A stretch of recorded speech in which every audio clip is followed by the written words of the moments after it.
அனைத்து நேயர்களுக்கும் அன்பான வணக்கம். பொதுவாக பெண்களை பார்த்து லக்ஷ்மி கடாட்சமாக இருக்க, லக்ஷ்மிகரமாக இருக்க அப்படின்னு சொல்கிறதுண்டு. எல்லாருக்குமே லக்ஷ்மி அப்படின்னா ஒரு தனி பிரியமாகவே இருந்துட்டுருக்கு. லக்ஷ்மி தேவி நம்ம வீட்டுக்கு வரமாட்டாளா, நம்மளுக்கு அருள் தர மாட்டாளா, நம்மளுடைய பண கஷ்டத்தை குறைக்க மாட்டாளா அப்படின்னு பல பேர் லக்ஷ்மி தேவி கிட்ட வேண்டிக்கிறதுண்டு. இப்படிப்பட்ட செல்வங்களுக்கு அதிபதியான லக்ஷ்மி தேவி வாசம் செய்கிற சில பொருட்களை பற்றி தான் நாம் இந்த வீடியோவில் பார்க்க போகிறோம். அதுக்கு முன்னாடி உங்களுக்கும் மகாலட்சுமியோட அருள் பரிபூரணமாக கிடைக்கணும் அப்படின்னு வேண்டிக்கிட்டு எங்கள் சேனலுக்கு ஒரு சப்ஸ்கிரைப் பண்ணுங்க. இந்த வீடியோவையும் ஸ்கிப் பண்ணாமல் பாருங்க. முன்னொரு காலத்துல தேவர்களும் மனிதர்களை மாதிரி நரை, மூப்பு, திரை, சாக்கடு இந்த மாதிரியான வியாதிகளால அவதிப்பட்டு இருந்தாங்க. இதிலிருந்து தேவர்கள் விடுபடணும் அப்படின்னு எண்ணி தேவர்களுடைய தலைவர்களாகிய இந்திரனை வேண்டி வழிபட்டாங்க. இந்திர தேவனும் பிரம்மன் கிட்ட முறையிட்டாங்க. ஆனா அவரும் நானும் திரை அப்படின்ற இரண்டாவது கட்டத்துக்கு வந்துட்டேன், அதனால மகாவிஷ்ணு கிட்ட முறையிட்டாதான் அதுக்கு தீர்வு கிடைக்கும் அப்படின்னு சொல்லிட்டாரு. இந்த விஷயத்த மகாவிஷ்ணு கிட்ட தேவர்களும் பிரம்மாவும் வந்து முறையிட்ட போது மகாவிஷ்ணு கவலைப்பட வேண்டாம், இந்த பார்க்கடல்ல அமிர்தம் இருக்கு, நாம இந்த பார்க்கடலை கடையறதன் மூலமா அந்த அமிர்தத்தை பெற முடியும், அந்த அமிர்தத்தை அருந்துவதன் மூலமா நாம் நரை, திரை, மூப்பு, சாக்கடை ஆகிய நோய்கள்ல இருந்து விடுபட முடியும் அப்படின்னு மகாவிஷ்ணு தேவர்கள் கிட்டையும் பிரம்மா கிட்டையும் தெரிவிச்சிருக்காரு. ஆனா தேவர்கள் மட்டும் அந்த பார்க்கடலை கடையிறது சாத்தியமில்லாத ஒரு விஷயம். அதனால அசுரர்களையும் இந்த பார்க்கடலை கடையறதுக்கு உதவியா அழைச்சுக்கிட்டாங்க.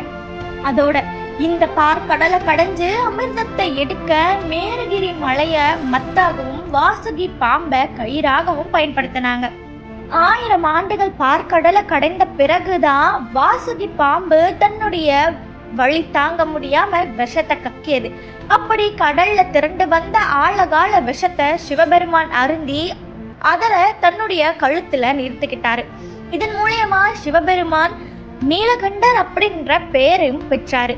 கடைசியா அந்த கடல்ல இருந்து அமிர்தம் வெளிவரத்துக்கு முன்னாடி சில பொருட்கள் வெளிவந்தது. சிந்தாமணி, சூடாமணி, கௌதமணி, மூதேவி, ஸ்ரீதேவி, அகலிகை, காமதேனு, கற்பகமரம், துளசி இது மாதிரியான பொருட்கள் தோன்றியது. இந்த பார்க்கடலை கடைஞ்சவங்க எல்லாரும் ஆளுக்கு ஒரு பொருளை எடுத்துக்கிட்டாங்க. அப்படி அதிலிருந்து வெளிவந்த ஸ்ரீதேவியான மகாலட்சுமிய மகாவிஷ்ணு திருமணம் செய்து கொண்டாங்க. கடல்ல இருந்து தோன்றிய கௌதம மணியத்தான் திருமால் தன்னுடைய மார்புல அணிந்து கொண்டிருக்காரு. மாதிரி கடல் அலையில இருந்து தோன்றியதனால மகாலட்சுமிக்கு அலைமகள் அப்படின்னு பேரும் ஏற்பட்டது. பொதுவா லக்ஷ்மி கடாட்சத்தை தான் அனைவரும் விரும்புவாங்க. லக்ஷ்மியோட அருள் கிடைச்சிட்டா எல்லா செல்வங்களும் சேர்ந்துடும் அப்படின்றது ஒரு ஐதீகமா சொல்லப்பட்டிருக்கு. விஷ்ணுவோட மார்புல வாசம் செய்யற மகாலட்சுமி ஆனவள் 108 இடங்கள்ல இருந்து நமக்கு அருள் பாலிக்கிறாங்க. 108 இடங்கள் என்னென்ன அப்படின்றத பத்தி பார்க்கலாம். வெற்றிலையோட மேல் பகுதி, விபூதி, வில்வம், மஞ்சள், அச்சதை, பூரண கும்பம், தாமரை, தாரைமணி, ஜெபமாலை, வளம்புரி சங்கு, மாவிலை, தற்பை, குலை, வாழை, துளசி, தாழம்பூ, ருத்ராட்சம், சந்தனம், தேவதாரு, அகில், பஞ்சபாத்திரம், கொப்பரைக்காய், பாக்கு, பச்சை கற்பூரம், கலசம், சிறு சுவரம், கமண்டல நீர், நிறைக்குளம், காய்ச்சிய பால், காராம்பசு நெய், குறுங்கிலிய புகை, கஸ்தூரி, புனுகு, பூநூல், காலகிராமம், பானலிங்கம், பஞ்சகவ்யம், திருமாங்கல்யம், கிரீடம், ஊளாங்கிழங்கு, ஆழ விழுது, தேங்காய்கண், தென்னம்பாலை, சங்கு, சங்கு புஷ்பம், இளந்தை, நெல்லி, எல், கடுக்காய், கொம்பரக்கு, பவளமல்லி, மாதுளை,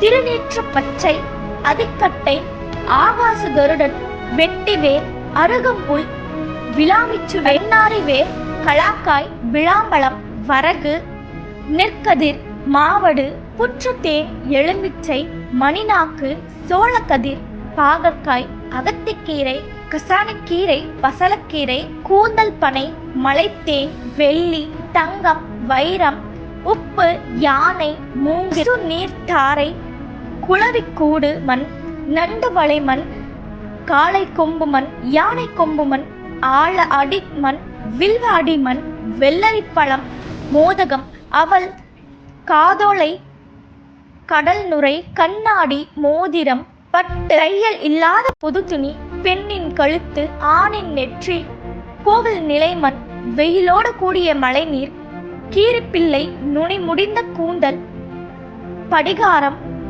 அரசர் சமித்து, பன்றிக் கொம்பு, சந்திரகாந்தக்கள், பிரம்பு, நாயுருவி, வாசல் நிலை, நெற்றி மாதிரியான 108 பொருட்கள்ல மகாலட்சுமி தேவியானவள் வாசம் செய்வதாக நம்பப்படுது. இந்த பொருட்கள் எங்கெல்லாம் இருக்கோ அங்கெல்லாம் மகாலட்சுமியோட அருள் நிறைந்திருக்கும். அதே மாதிரி இந்த பொருட்கள் எந்த ஒரு சூழ்நிலையிலும் யார் கேட்டாலும் இல்லை அப்படின்னு சொல்லக்கூடாது. எந்த பொருட்களை அடிக்கடி தொடுவதாலும் அவற்றை தொடும் போதும் மகாலட்சுமிய மனதில் வேண்டிக் கொள்வதனாலும் மகாலட்சுமி நிரந்தரமாக நம்முடைய இல்லத்துல வாசம் செய்ய துவங்குவாள். இந்த 108 பொருட்கள்ல இருந்து மகாலட்சுமிக்கு விருப்பமான ஒரு 8 பொருட்களை பத்தி பார்க்கலாம். முதலாவதாக தாமரை மலர். செல்வத்துக்கு அதிபதியான மகாலட்சுமி தாமரை மலர் மீது அமர்ந்திருக்காங்க. இதனை பத்ம பீடம் அப்படின்னு அழைக்கிறோம். தாமரை மலர் மலர்களுடைய ராஜா அப்படின்னு போற்றப்படுது. இது செல்வத்தை ஈர்க்கும் தன்மை கொண்டதா விளங்குது. இதனால செல்வ வளத்திற்கான தெய்வமான மகாலட்சுமி தேவியும் தாமரை மீது காட்சி தருகிறாள். லக்ஷ்மி தேவி விரும்பி வாசம் செய்யற முக்கியமான பொருள் தாமரை மலரா அமைஞ்சிருக்கு. இரண்டாவதாக விளக்கு. எந்த தெய்வத்தை வழிபடுவதா இருந்தாலும் விளக்கேற்றிதான் வழிபடுவோம். அறைக்கு வெளிச்சத்தை தருவத மாதிரி நம்ம வாழ்ற வாழ்க்கைக்கும் ஒளி தரக்கூடியது விளக்கு. லக்ஷ்மி தேவியும் ஒளியையும் செல்வத்தையும் தரக்கூடியவர். இதனால லக்ஷ்மி தேவி விளக்குல வாசம் செய்வதாக நம்பப்படுது. அது எந்த விளக்காக இருந்தாலும் சரி, சாதாரண ஒரு மண் விளக்காக இருந்தாலும் சரி, லக்ஷ்மி தேவி அந்த விளக்குல வாசம் செய்வாள் அப்படின்னு நம்பப்படுது. மூன்றாவதாக சந்தனக்கட்டை. லக்ஷ்மி தேவி விரும்பி வசிக்கக்கூடிய இன்னொரு முக்கியமான பொருள் சந்தனக்கட்டை. சந்தனம் அனைத்து தெய்வங்களோட வழிபாட்டுக்கும் பல வகைகள்ல பயன்படுத்தக்கூடியதா அமைஞ்சிருக்கு. இந்த சந்தனம் ரொம்பவும் முக்கியமான மங்கள பொருள் அப்படின்னு சொல்லப்படுது. அனைத்து சுப காரியங்களுக்கும் இது பயன்படுத்தப்படுது. மனதிற்கு மலர்ச்சியும் மகிழ்ச்சியையும் தரும் சந்தனம் மகாலட்சுமிக்கு விருப்பமான ஒன்றா விளங்குது. நான்காவதாக சங்கு. மிகவும் புனிதமான பொருட்கள்ல இந்த சங்கும் ஒண்ணு. சைவம் வைணவம் அப்படின்னு ரெண்டுலையும் சங்கு நாதம் இசைத்து வழிபடும் முறை அமைஞ்சிருக்கு. இது அனைத்து தெய்வங்களோட வழிபாட்டிற்கும் பயன்படுத்தப்படும் பொருள். பார்க்கடலை கடைந்த போது மகாலட்சுமியோடு தோன்றிய பல மங்கள பொருட்கள்ல சங்கும் ஒண்ணு. சங்கு அப்படின்றது மகாலட்சுமியோட அம்சமா கருதப்படுது. ஐந்தாவதாக ஹோமகுண்ட புகை.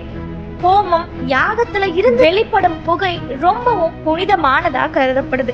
இது தீய சக்திகள் கிட்ட இருந்து நம்ம பாதுகாக்குது.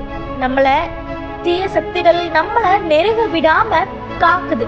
இதனாலதான் வீடுகள்லயும் கோவில்களையும் யாகங்கள் ஹோமங்கள் அடிக்கடி நடத்தப்படுது. இந்த புகை பரவற இடங்கள்ல மகாலட்சுமியோட அருளும் பரவி இருக்கும் அப்படின்றது ஐதீகம். இதனாலதான் வெள்ளிக்கிழமை ஆனாலும் வீடுகள்ல சாம்பிராணி புகை போடுறத வழக்கமா வச்சிருக்கோம். ஆறாவதாக உள்ளங்கை. உள்ளங்கை அப்படின்றது சக்தியோட ஆற்றலை குறிக்குது. அதனால உள்ளங்கையில மகாலட்சுமி வசிப்பதா சொல்லப்படுது. இதன் காரணமாகத்தான் காலையில கண் விழிக்கிறதும் உள்ளங்கைய பார்க்கணும் அப்படின்னு பெரியவங்க சொல்றாங்க. இந்த காலமா நம்ம உள்ளங்கை அரிக்கிறதன் மூலமா காசு வரும் அப்படின்ற ஒரு நம்பிக்கையும் இருந்துட்டு இருக்கு. ஏழாவதாக யானையோடைய நெற்றி. யானையோட நெற்றியில மகாலட்சுமி வாசம் செய்வதாக ஒரு ஐதீகம். அதனாலதான் கோயில்கள்லயோ தெருக்கள்லயோ யானைகளை பார்த்தா உடனே ஆசீர்வாதம் பார்க்க ஓடி போறோம். காலையில கண் விழித்ததும் யானையோடைய முகத்தை பார்க்கறது மங்களகரமான விஷயமா பார்க்கப்படுது. எட்டாவதாக தாம்பூலம். வெற்றிலை பாக்கு ரெண்டையும் சேர்த்து தாம்பூலம் அப்படின்னு சொல்றோம். அனைத்து தெய்வ வழிபாட்டிலும் கண்டிப்பா இடம்பெறக்கூடிய பொருள் வெற்றிலை பாக்கு. தாம்பூலத்துல லக்ஷ்மி தேவி குடியிருப்பதா நம்பப்படுது. இது ஒரு மங்களத்தின் அடையாளமா கருதப்படுது. பசுவோட கோமியம். இந்த கோமியத்துக்கு ஒரு புராண கதையும் இருக்கு. ஒரு முறை விஷ்ணு பகவான் காமதேனுவை படைக்க எண்ணினாரு. ஒரு பசுவை வரவழைத்து அதை காமதேனுவாக மாற்ற எண்ணி அனைத்து தேவர்களையும் அழைத்து அதனுடைய உடலில் சென்று அமருமாறு சொன்னாரு.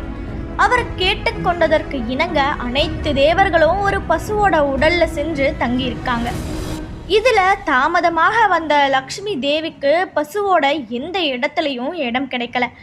ஆனாலும் பசுவோட உடல்ல தான் அமரணும் அப்படின்ற எண்ணத்தினால பசுவுடைய ஆசன வாயில் சென்று அமர்ந்து கொண்டாங்க. அந்த பசு காமதேனுவாக மாறியது. பசு மூத்திரம் பெய்ய அது லக்ஷ்மி தேவியோட உடலை தழுவி கொண்டு வந்தது. ஆகவேதான் பசுவோட பின்புறத்தை தொட்டு வணங்கினா லக்ஷ்மி கடாட்சம் கிடைக்கும் அப்படின்ற ஒரு ஐதீகமும் வந்தது. பசுவினுடைய கோமேடு முழுசும் தெளிக்கிறதன் மூலமா தீ சக்திகள் நம்மை விற்று அகன்று லக்ஷ்மி கடாட்சம் கிடைக்கும் அப்படின்ற ஒரு ஐதீகமும் ஏற்பட்டிருக்கு. மஞ்சளையும் லக்ஷ்மி தேவி வாசம் செய்யறதாக ஒரு ஐதீகம். மஞ்சள் அப்படின்றது ஒரு மங்களகரமான பொருள். எல்லா விதமான சுப முகூர்த்தங்களுக்கும் மஞ்சள் உபயோகப்படுத்தப்படுது. மஞ்சள் கலந்த நீர், மஞ்சள் பூசிய மாங்கல்ய சரடு அப்படின்னு பல மங்களகரமான பொருட்களோடு மஞ்சள் கலந்து சர்வ மங்களமா திகழுது. பெண்கள் நெத்திலையும் வகிடலையும் இட்டுக்கொள்ற மஞ்சள் குங்குமம் பெண்களுடைய சௌபாகிய சின்னமா விளங்குது. இதனால குங்குமத்தை வச்சுக்கிறதன் மூலமா பெண்களை பார்த்து சௌபாக்கியவதியா இருக்கிறா அப்படின்னு சொல்றாங்க. பொதுவா துளசி செடியில லக்ஷ்மி வாசம் செய்யறாள் அப்படின்றது ஐதீகம். துளசி செடி மட்டும் இல்லாம சாமந்திப்பூ, தாழம்பூ, தாமரை மலர் அப்படின்னு லக்ஷ்மி தேவி பல மலர்கள்ல இருந்து நமக்கு அருள் பாலிக்கிறாங்க. நம்முடைய இல்லத்தை, அதாவது நம்முடைய வீட்டை லக்ஷ்மி கடாட்சத்தோடு வச்சுக்கணும் அப்படின்னு தான் நினைப்போம். லக்ஷ்மி தேவி கூடயே வாசம் செய்யணும் அப்படின்னு நினைப்போம். அதிகாலையில எழுந்து குளிச்சு சூரியன் உதயம் ஆகிறதுக்கு முன்னாடியே வீட்டு பசுவோட சாணத்தால மொழுகி கோலம் போட்டு பூஜை அறையில தீபம் ஏத்தி வச்சு அலங்காரங்களை செஞ்சு மகாலட்சுமிய வழிபடுவோம். இந்த வீடியோல மகாலட்சுமி வாசம் புரிகிற 108 பொருட்களை பற்றியும் லட்சுமிக்கு விருப்பமான பொருட்களை பற்றியும் தெரிஞ்சுக்கிட்டோம். இந்த வீடியோ உங்களுக்கு உபயோகமானதாக இருக்கு அப்படின்னு நீங்க நினைச்சீங்கன்னா மறக்காம எங்க சேனலை சப்ஸ்கிரைப் பண்ணுங்க. இந்த வீடியோ பத்தின உங்களுடைய கருத்துக்களை சொல்லுங்க. அதோட இந்த வீடியோ பிடிச்சிருந்தா மறக்காம இந்த வீடியோக்கு லைக் பண்ணுங்க.